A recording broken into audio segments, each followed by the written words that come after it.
What's up, folks? It's Parallax Abstraction, and welcome to another indie showcase.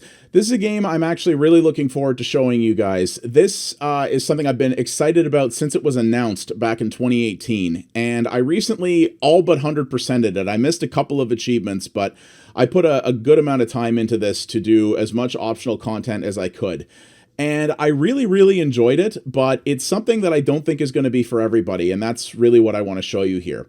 So this is Cloudpunk. As you can see right here, it says a neon noir story in a rain-drenched cyberpunk metropolis. Any of you who know me know that I love anything with a cyberpunk aesthetic. So as soon as I saw this, I was like, yo, I gotta play this thing. And it's a game about being a delivery driver in that type of world, which I thought was kind of a neat concept. So yeah, it's $20 US. It is on Steam, and it is also on all the major consoles as well. So you have some options here on how to play it.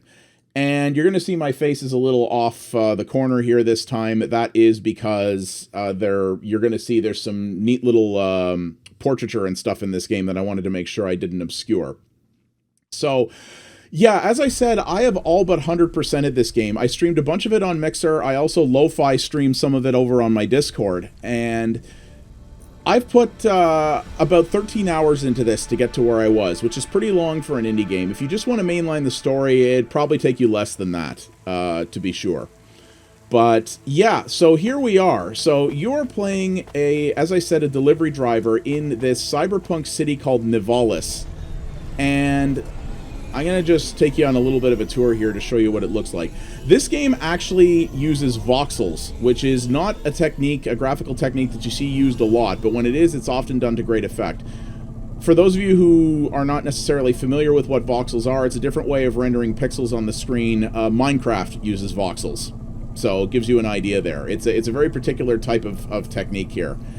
And you're in this crazy cyberpunk city that you're seeing here. There's a number of different segments of the city. So here's one that I'm in right now. This is a smaller one, but there's a number of different sections that you go into, that some of which are quite a bit bigger. And it looks very different. There's different districts, there's rich segments, poor segments, etc., etc. This game supposedly takes place a number of hundreds of years in the future. Nivalis is one of the only cities left on Earth, and it is massive. It apparently goes up and down as much as it is wide, in some cases even more so. But it's a cyberpunk city, so you see there's rain going on all the time. There's a lot of flooded area down there, things like that. Also, if the game looks a little bit blurry to you guys on YouTube, I do apologize for that. This rain aesthetic here really confuses encoders, I found. When I was playing this on Mixer, it also looked blurry. It looks better than it may potentially look in the video. I'm recording it at a higher bitrate to try to overcome that. So, the thing with this game is that... So you guys have heard me talk about walking sims before, and how I don't have a problem with the genre as a whole, but I find most walking sims are games that are rather pretentious in the fact that they believe in their story so much that they don't think they need good gameplay to back it up. You can make a good walking sim, but a lot of them are not nearly as good as their developers think them to be. This game is kind of one of those, except you can't really call it a driving sim, but that's kind of what it is. This has no real failure state. It has no combat, no particularly big challenge. The main thing that you're going to be doing is driving around to various destinations, doing missions, and listening to a lot of dialogue. The cool thing about this game is, for a small indie title, all of the dialogue in it is fully voiced. So it does show in text, which you'll see here. I'm right at the beginning of the game, by the way. I had to restart my save because unfortunately this game doesn't allow multiple save slots, so I have restarted. This is the first mission that we're going to pick up right now. And as you can see, you can get out of your car as well and walk around, which is one of the things that I thought was really interesting. Any characters that you can speak to are named like this person is. There are a lot of characters that offer sort of side activities in this. Some of them will give you missions and things to do. Some of them will just have a long bit of dialogue, and then you get an achievement for it. There's a lot of that. There's 79 achievements in this game. I got like 70 of them. So there's quite a bit to do in this, but a lot of it is optional. So I'm going to let you hear this little briefing here as we pick up the first mission. Also, you just saw a chunk of the city collapse behind me and nobody seemed to care. Yeah, that is a key part of the story in this game that does get fleshed out more later on. I won't go into spoilers on that, but you'll see as you go on, you'll learn what's happening there. Oh, thank God. This will change everything. Where do I sign? Right here, Mr. Carva. I'll let a little bit of this go. Please, call me Erwin. It's from my parents. They died, you know. Cora only knows what caused the crash. I'm sure they saved their whole life to give this to me. I thought it would be in cash. Limbs. But my neighbor said they'd probably leave me pressed gold. That way, you don't pay so much city tax on the transfers. Can I take that now? Sure, here you go. Who is Cora? It's just an expression. You want to see what's inside? I can maybe give you a tip if it's limbs. Not every day you see someone become rich in front of your eyes, right? Just think. I can finally get the eye surgery I need. 2 augments. No expense spared. I can hardly read the holocrons these days. It's all just a blur. Let's see. Just rip here and... oh. What is it? Gold? It's old toys. So I'm going to skip through this a little bit here so you guys can see this. So as you're going to see here, this game is rather verbose. It does... There are times in this game, and I'm aware of the irony of this coming from me, there are times in this game where it uses 10 words where 3 would do. But it helps give a lot of flavor and characterization as well, which I like. Good job, kid. I looked into your profile. It says you came from the Eastern Peninsula. Heard it's nice. Oh, and here's your main guy that you talk to a lot. With us in Nivalis? It's the biggest city in the world. I wanted to make an impression. It's not easy to break out in Nivalis, kid. Making it here is like trying to paint on the surface of a here's river. the thing about the dialogue in this game. It is fully voiced, which for an indie team is very impressive. The problem is this was also an indie game with an indie budget, and the voice acting is unfortunately very hit and miss. It's very obvious that the actors recording for this game were not in the same room and probably not recording their lines at the same time. Conversation seems very stiff at times and very stilted, and there's too many long pauses between sentences in this that make it a little weird. It's also clear that some of the actors weren't really comfortable with their roles early on. Your character, in particular, sounds very wooden and stiff in the beginning. But as the game went on, I found that she actually got her voice acting improved. It got better and better and better, clearly because the actress was getting more comfortable with her role. Helper. Do you want to activate the generic automata? Yes, that's the one. So yeah, you also get an automata later on that you load in who is absolutely adorable. His name is Camus. He's basically an automata that's designed to be a dog android, but you end up loading him into your car.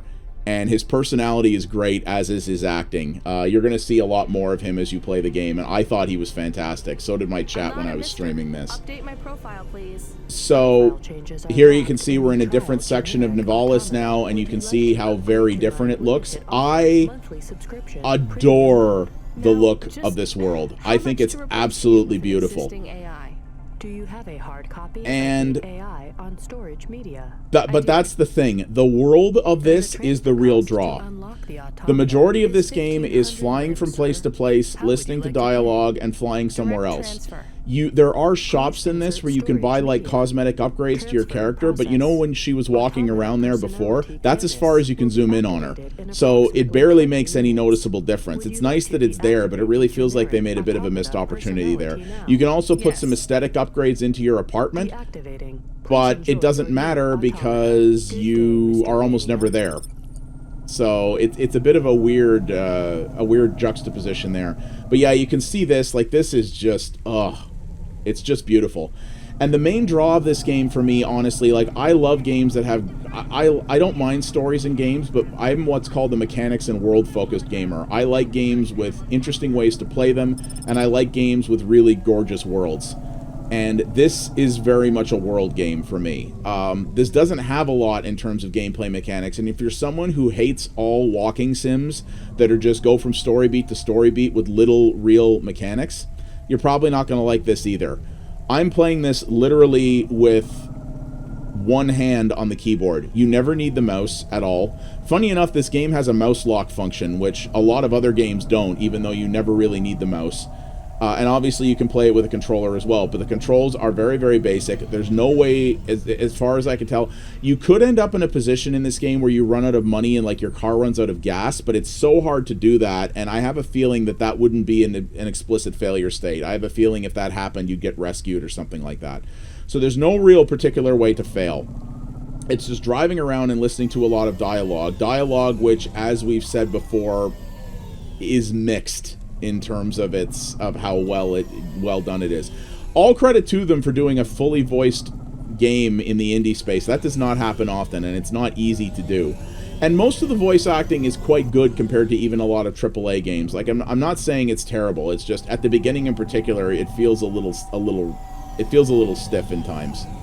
But there are some interesting characters in this game. I'm gonna say, without spoiling anything, I didn't really like the ending that much. And I didn't really like, it felt like, there go the cops that never bother you. That's the other thing about this as well. This game has roads with force fields and the like, as you saw, but the cops don't bother you at all. You can run into other cars, you can drive off the road, you can do kind of whatever you want, and the cops just don't bother you, which seems a little strange. You're going to see here on the map as well all of those blue things. So yeah, those are collectibles. I got every single one of them. You don't have to actually complete all the side missions. A lot of these things you pick up you can sell for money, though I never really found I had to. And of course you can ignore them too if you so desire. But a lot of the side missions in this involve either talking to someone and listening to their story, or bringing them collectibles, or running around and doing some additional delivery stuff for them. So you just walk over an item like that, pick it up, done. And you have an inventory that you can keep track of all this stuff in. Right, and there are vendors in the world like for that. There's a drug dealer there. There's a food stand over there. Very basic stuff. So we're going to go over here, talk to this. You the delivery driver? Yes, I'm from Cloudpunk. Cloudpunk. There's also some weird dissonance here as well, like the fact that this is clearly a robot that sounds like a human. Little Uncanny Valley, Okay, maybe. Thanks. Is this real meat? What did I just say? So, yeah, you're seeing the bulk of it. The story does get more interesting, and you will go into some really neat environments later on that you haven't seen yet. How are you handling the Hava so far? And Hello, this is 14FC. Yes, for me, everything honestly, is the draw of totally this fine. game was this environment. I love the look of the place. The synthwave soundtrack that is in this game, which, by the way, guys, please put that up for sale because I will totally buy it. The combination of those things is great. And just how like this city really feels Blade Runner-esque. You know, it's constantly raining, and this is an interesting world where where androids and humans coexist. There's still prejudice and stuff towards androids and that, but at the same time, there are androids who are married to humans in this. There are androids running large companies. There's all kinds of stuff like that. So it's a very interesting world, and like most narrative games of this nature, it is very choice heavy. There are a number of missions where you have to make choices, and those choices will determine to a certain degree how things play out. Though at the end of the day, I found a lot of the choices I made were very much tied to that mission and just determined how the mission ended. It didn't really feel to me by the time I finished the game that they really overly impacted the narrative, the entire narrative of the game. Not like a Telltale game or even some other games like that where choices that you made earlier on have a big impact later on. Also, I find that your character gets thrown into making choices that are way too heavy for what she's been asked to do. Like, she's sometimes thrown in situations where she has to make life or death decisions on behalf of other people, and it doesn't seem to bother her, though. Like, it's completely unreasonable, the situations that she's put in, and she just kind of rolls with it. Like, she doesn't seem upset about it. She doesn't seem like, you know, feeling like, oh, I don't know if I can do this. She doesn't even seem to question it. She's just kind of like, all right, let's go. And I'm like, wow, like, you really don't seem to have a a problem with very heavy, weighty things. I found that a little strange. And as things progress, you'll learn more about her and where she came from as well. This is actually your first night in Nivalis, and I will say another thing. The entire story and everything that happens in this game takes place over the course of one night.